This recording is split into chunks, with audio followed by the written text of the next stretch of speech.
그래서 이런 문제인데 이제 한류를 봐도 이런 게 좀 느껴져요. 지금 한류는 지금 뜨고 있는데 이게 반쪽만 부풀린 거예요. 무한해체.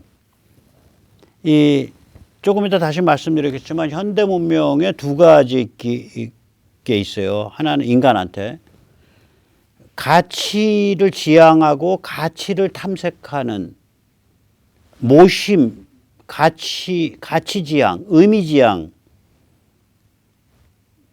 만들어내면서 동시에 인간을 무도덕하게 만들어요. 개인으로. 개인이 되니까 모든 개인은 가치나 의미를 뚜리번거리고 찾으려고 그런다고. 근데 가치나 의미를 찾을 길이 없으니까 무도덕해져 버린다. 근데 분명히 그런 식으로 인간을 개인을 만들었다는 점에서는 가치지향, 의미지향하는 존재들을 잔뜩 만드는 것 같은데 실제로는 가치와 의미를 찾을 길이 없었어요. 최근까지. 힘들었다고요. 찾는 수단이 없어요. 별로. 그러니까 무도덕해져 버리는 거예요. 그래서 현대 문명이 두 개의 길항이거든요. 두 개가 맞서고 있거든요. 하나는 무한 해체 방향으로 작동을 하고 있고 하나는 가치 지향, 의미 지향 방향으로 작동을 하는데 지금 뜨고 있는 한류는 무한 해체 방향만 가진 그런 반쪽짜리를 가지고 한류를 띄운 거예요. 뭐 기생충, 저 비틀어진 거죠. 인간 별거 있어? 다 이렇게 병적인 존재지. 오징어 게임 마찬가지죠. 지옥은 조금 이제 좀 세련됐어요. 일본 공각기동대 스타일의 철학화로 표현한 한국식 인본주의예요. 이때 인본주의라는 건 휴머니즘이 아니고 앤스로포센트리시즘이에요. 신, 종교 이런 거를 이제 사교를 부정하면서 제대로 된 신이나 제대로 된 종교에 대한 얘기가 없기 때문에 결국은 인간이 신 없이 자기들끼리 잘 살면 되지. 건강하게, 따뜻하게. 앤스로포센트리시즘이에요, 저게. 반면에 이제 휴머니즘은 인문주의 혹은 휴머니즘 그대로 쓰시는 게 좋아요. 우리가 인문학, 그럼 휴머니티즈라 그러거든요. 휴머니즘과 앤스로포센트리시즘은 달라요. 그러면 만약에 인간을 들여다봤는데 인간이 어떤 영적인 존재고 인간이 어떤 종교나 신에 귀의하고자 하는 존재고 그런 종교나 신의 귀의를 통해서 궁극적인 삶의 의미를 발견하는 존재다. 그러면 그때 종교나 신은 이미 인간을 초월한 어떤 존재이기 때문에 자연을 초월한 존재고 그럼 이미 그거는 그때 휴머니즘, 인간을 그렇게 보는 휴머니즘 관점에서 보면 그 인본주의가 될 수가 없죠. 앤스로포센트릭 해질 수가 없죠. 인본주의란 건 뭐냐면은 우주가 인간을 중심으로 돈다는 거예요.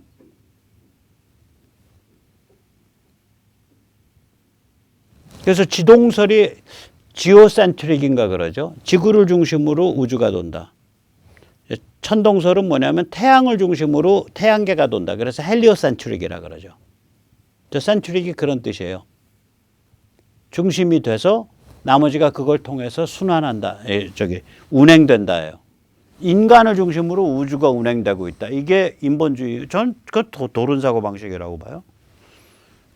뭐 제 관점에선 인류가 등장하기 이전에도 지구와 우주가 존재했고 인류가 멸망한 다음에도 지구와 우주가 존재할 거다예요. 저는.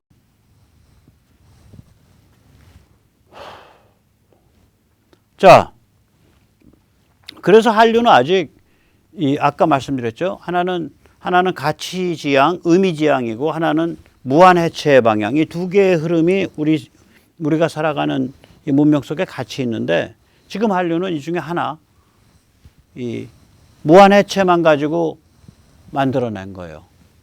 지옥도 무한해체에서 많이 못 벗어난 거예요. 왜냐하면 명백한 가치지향성을 제시를 못하니까.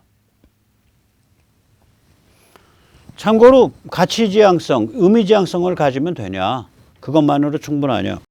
글쎄요. 어저께도 누구 어떤 후배랑 얘기했는데 저 같은 경우는 이제 세속 차원에서만 얘기를 하니까 거기까지로 이야기를 그치지만 뭐 이제 말하자면 우리가 신앙이라든지 신이라든지 영원, 이터니티 이런 세계로 딱 들어가는 순간 그러한 지평으로 들어서는 순간 이런 세속의 가치와 관점마저도 넘어서게 돼요. 그래서 인간한테는 세속의 가치와 관점마저도 넘어서는 면이 있다고요. 이건 니체 철학에서도 나오는데 니체 철학 보면 계속해서 강조되는 게 퍼스펙티브, 관점, 가치, 밸류, 거기에 대한 판단, 저지먼트 이런 게 계속 나오거든요. 그런데 어느 한순간 퍽 튀어요. 영원 반복. 나의 인생이 계속 반복되고 있다는 거예요. 고스란히 똑같이. 굉장히 신비주의적인 얘기죠. 그 다음에 그 거대한 그러니까 영혼의 바다. 모든 인간과 모든 인간이 거기에 연결되어 있는 거대한 영혼의 바다. 그리고 그 영혼의 바다에 존재하는 쪼가리들이 다양한 형태의 영혼 쪼가리로 내 안에 깃들어서 나의 영혼이라고 불리는 작은 생태계를 이루고 있는 것.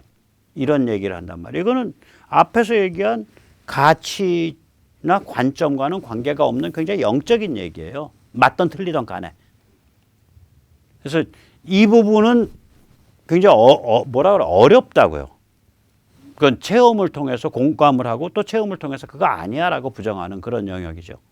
그건 영성 혹은 종교, 하나님, 뭐 신 이런 영역과 관계된 거라서. 저는 이제 세속에 관한 이야기를 하기 때문에 이 부분은 안 건드립니다. 이 세뇌 탈출에서는 혼자서 생각은 많이 하죠. 그리고 이제 뭐 친구랑 또는 뭐 아는 지인이랑 얘기할 때는 편하게 얘기를 하죠. 사적으로는. 그러나 세뇌 탈출은 세속의 차원에서의 가치지향, 의미지향까지만 건드립니다. 현대문명의 역설은 뭐냐면은 아까 지금 말씀 잠깐 드렸잖아요.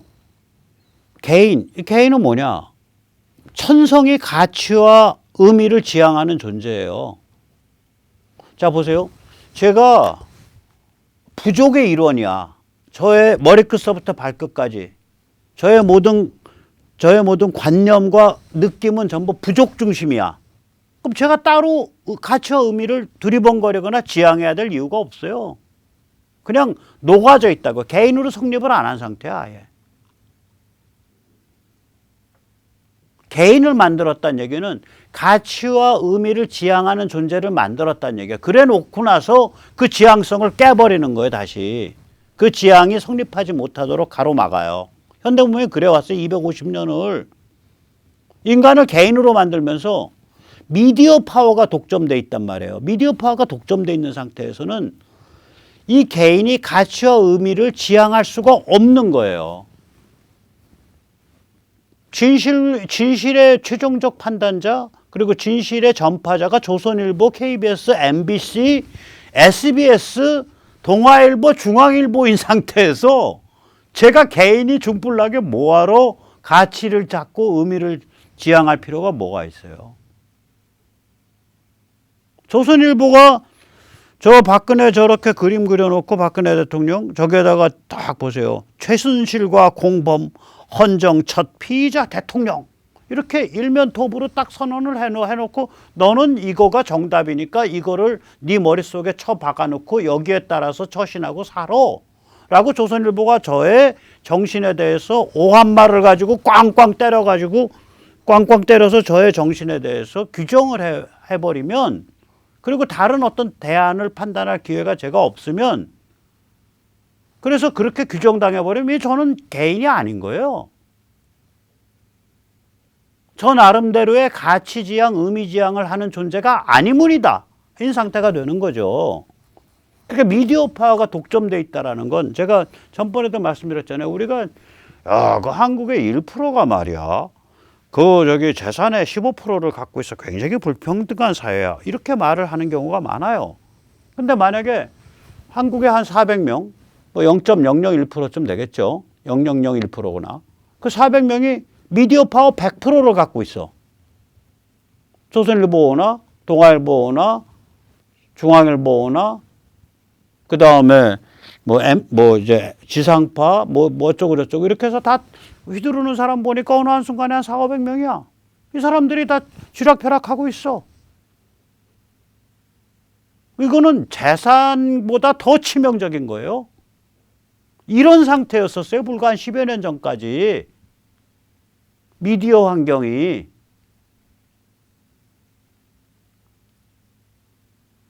이런 미디어 파워 독점 구조 혹은 과정 구조, 독과정 구조에서는 모노폴리 혹은 올리가키 상태에서는 개인이 가치 의미 지향성을 유지할 수가 없고 이걸 이제 유식한 말로는 멀티튜드라 그러고 뭐 우리가 많이 쓰는 말로는 매스라 그러죠.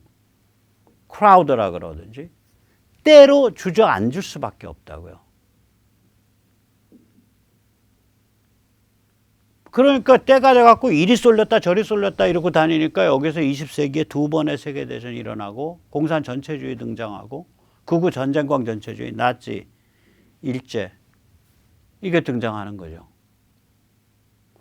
심지어는 민초민주주의 공화국의 1번지라고 하는 아까도 말씀드렸지만 미국은 건국 때부터 현대 문명 속에서 자유롭고 독립적이고 당당한 개인들이 많이 만들어질 수 있고 그러한 개인들이 구성해서 공화국을 구성해서 운영할 수 있다라는 그 전제 조건을 가지고 그 가설 위에 만들어진 나라고 비교적 그 가설에 따라서 나라를 잘 운영해 왔어요. 하지만 20세기 들면서 여기 보시다시피 매스미디어 그전에 신문만 있다가 이제는 라디오 그 다음에 텔레비 그 다음엔 VHS, 비디오 이렇게 나오면서 이 민초민주주의 공화국의 1번지 미국조차 이건 제가 만든 말입니다. 이거 인용하실 때는 백모 인용해 주세요. 거세된 개인. 자유롭고 독립적인 판단을 못하는 개인이에요. castrated individuals. 거세된 개인과 무늬만 공화국. 절차만 남은 공화국. procedural republic. 저건 마이클 샌델이 늙은 배부른 하버드대 교수 되기 전에 젊었을 때 내놓은 굉장히 통찰력 있는 컨셉이에요. 이걸로 타락해버렸단 말이죠.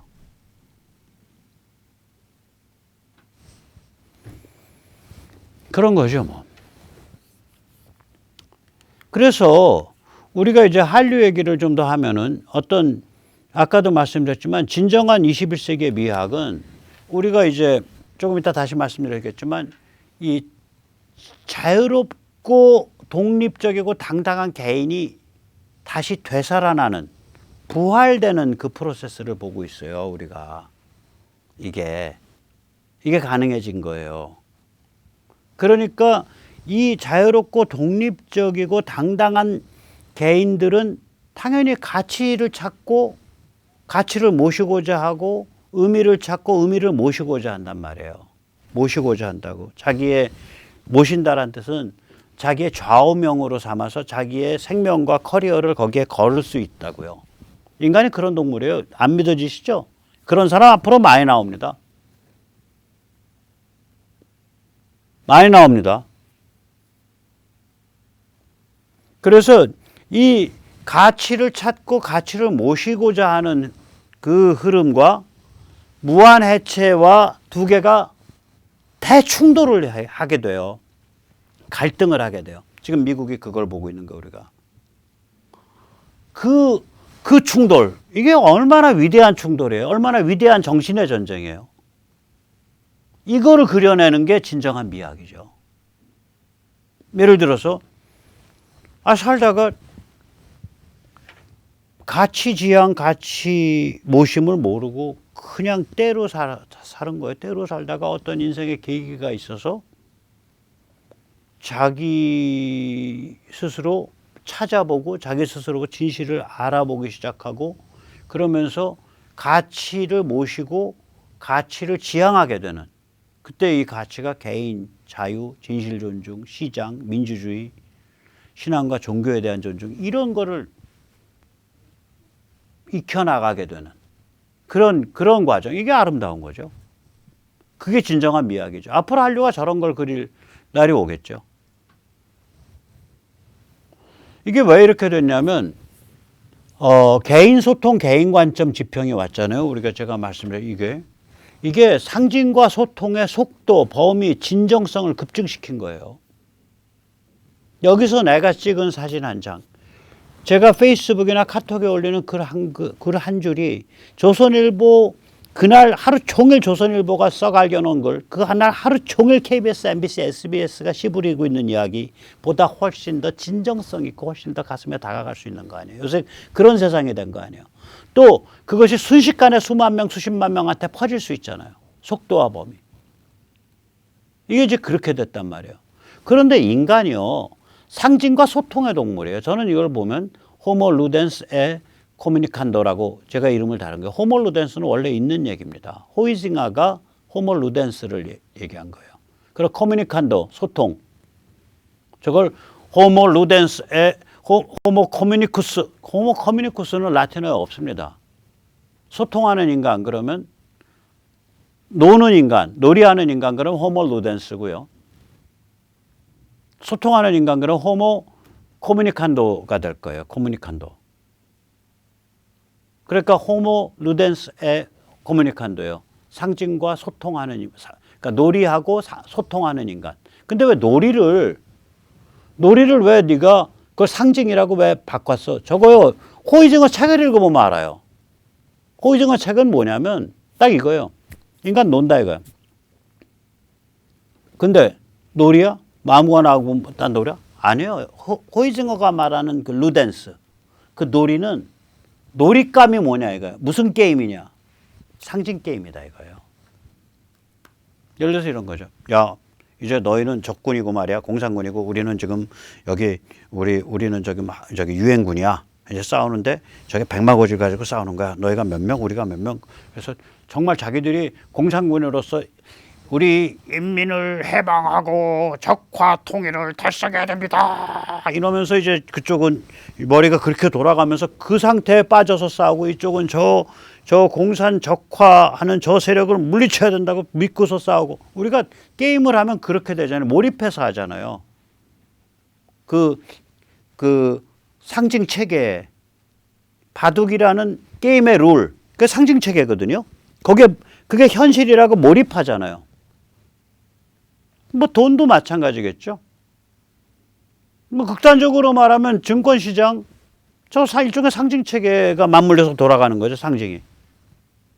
인간은 그런 상징 체계를 만들어내고 그것을 현실로 받아들이고 거기에 몰입하는 동물이다 이거예요. 그게 호모 루덴스의 뜻입니다. 그냥 탱자 노는 거 좋아해요? 노는 거 좋아해? 이런 뜻이 아니에요. 호모 루덴스가. 놀이하는 동물이 아니라 정확히 표현하면 상징 게임을 하는 동물이에요. 그 책을 읽어보면 그래요. 그러니까 무식해서 저걸 그냥 놀이하는 동물. 아휴, 좀 번역을 하더라도 제대로 하지. 상징 게임 하는 동물입니다. 상징 놀이 하는 동물. 호모 루덴스의 뜻이 그거예요. 그래서 이 호이징어의 상징 게임. 그런데 거기 호이징어가 스마트폰, 소통을 획득한 거야. 그래서 이게 뭐냐. 제가 나중에 책을 쓰면 챕터 하나가 그런 겁니다. 호이징어가 스마트폰을 손에 넣다. 호모 루덴스가 호모 코뮤니콘도가 됐다. 그러면 인간이 상징과 소통의 동물인데 인간이 달라진 거예요. 종이 달라진 거예요. 우리가 2010년경을 중심으로 그 이전의 인간과 그 이후의 인간이 다릅니다. 종이 달라지고 있는 거예요. 이게. 그러니까 그게 딱 치고 들어오니까 우리가 무슨 일이 벌어진 거냐. 딱 치고 들어오니까 우리가 무한해체에 의해서 밀리고 있었다. 250년을 밀린 거예요. 차라리 저기 신문만 있었고 책만 있었을 때는 이렇게 안 밀렸어요. 덜 밀렸다고. 미디어 파워가 신문과 책인데 그 신문이라는 건 또 교통이 제한돼 있고 요새는 그렇잖아요. 딱 전송으로 쫙 하면은 인쇄소가 뭐 부산에 있는 인쇄소 전국에 아마 조선일보 같으면 전국에 인쇄소가 한 서너 군데 있을걸요. 두세 군데는 있을 거예요. 왜냐면 여기서 조선일보를 다 인쇄해서 부산에서 나눠줄 수가 없으니까 조선일보 부산인쇄소는 조선일보 영남판을 또 신나게 찍고 있을 거고 조선일보 무슨 광주인쇄소는 나주인쇄소는 조선일보 호남판을 찍고 있을 거고 조선일보 제주인쇄소는 조선일보 제주판을 찍고 있을 거예요. 전송 딱 보내서. 옛날엔 그런 전송 못 보내잖아요. 19세기에. 이미지 못 보내잖아요. 그러니까 신문이 지역화된다고요. 무수히 많은 신문이 있고 그 신문은 좀 좀 난잡하게 사람들 이렇게 막 몰아가지만 많은 사람들은 성경 읽거나 혹은 책을 보거나 편지를 주고받거나 이렇게 해서 보통 사람들이 그 영역이 차지하고 있는 미디어 파워, 일반 그냥 글 쓰고 글 읽을 줄 아는 사람들이 상당한 미디어 파워 영역을 갖고 있었어요. 19세기만 해도.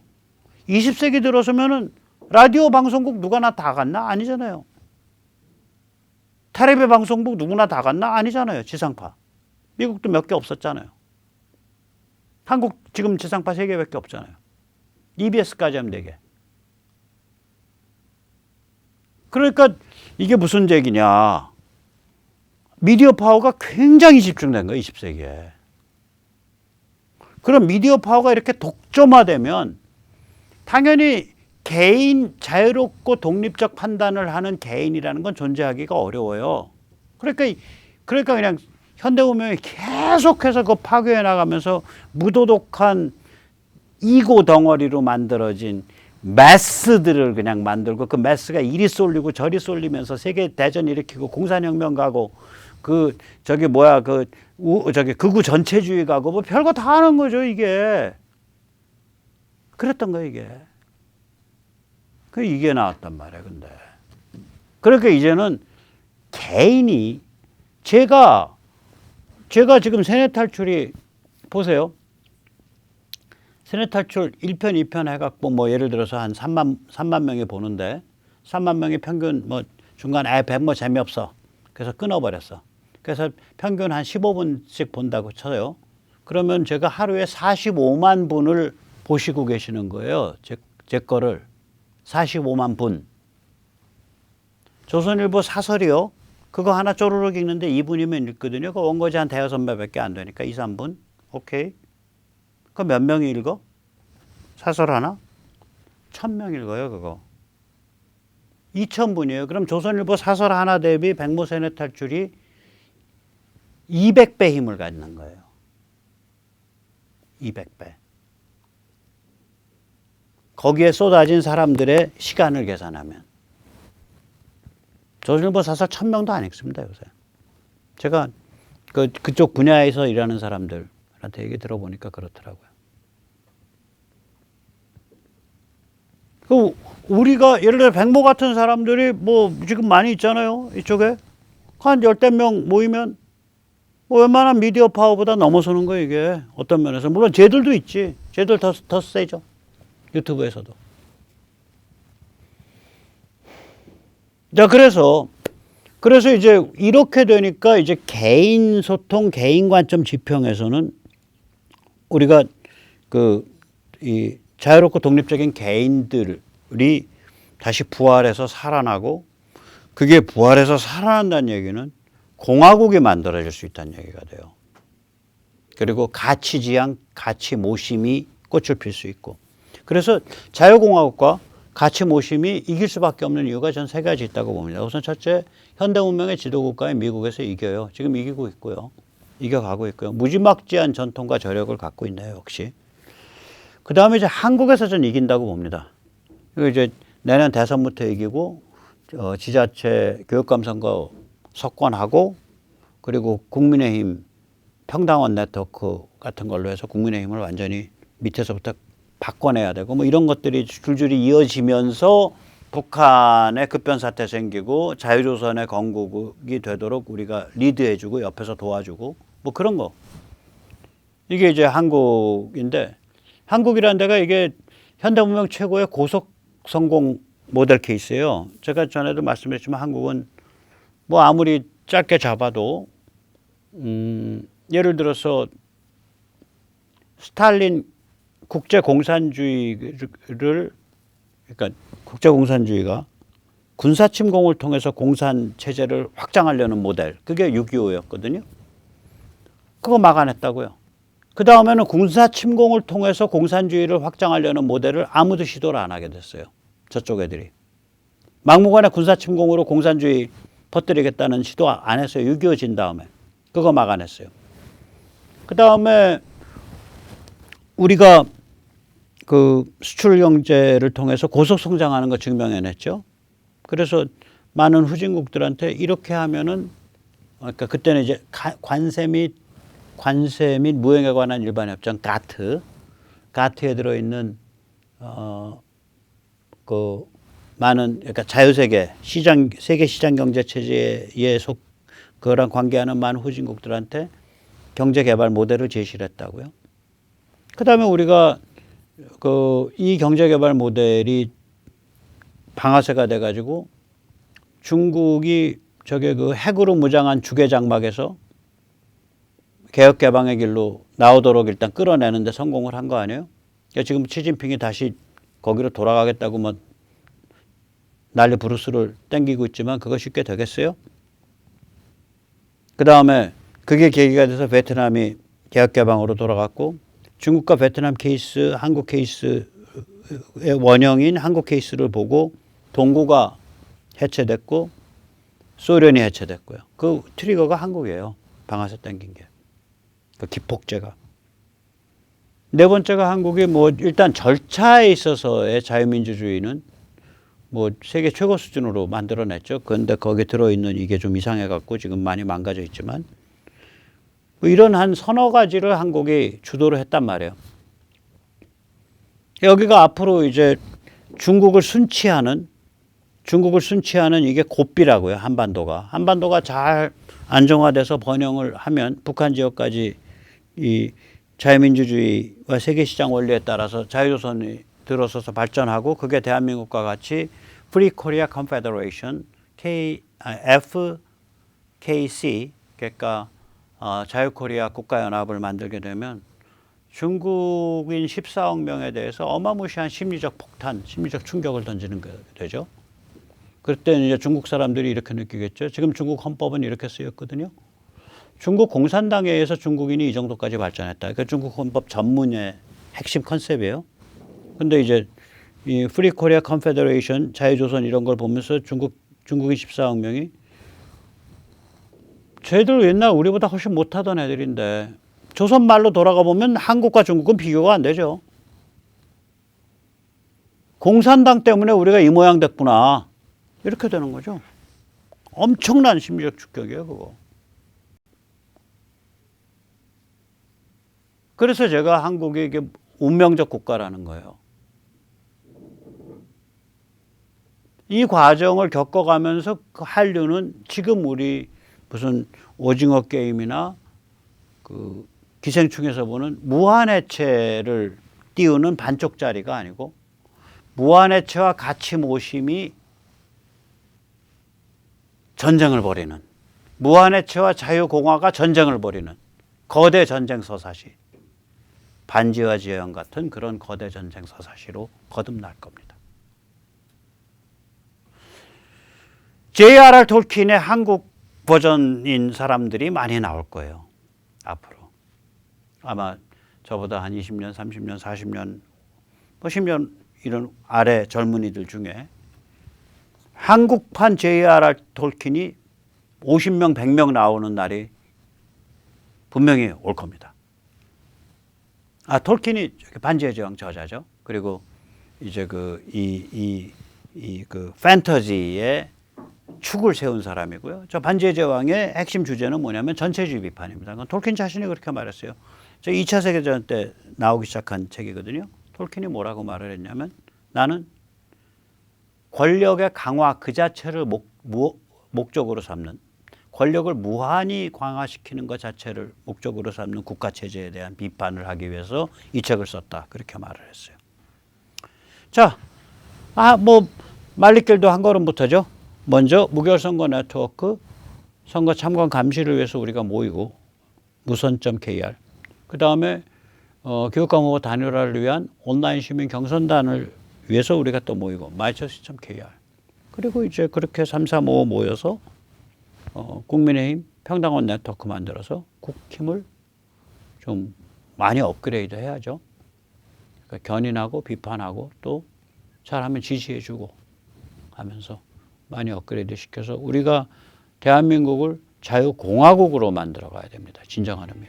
네, 오늘 여기까지 모시겠습니다. 감사합니다.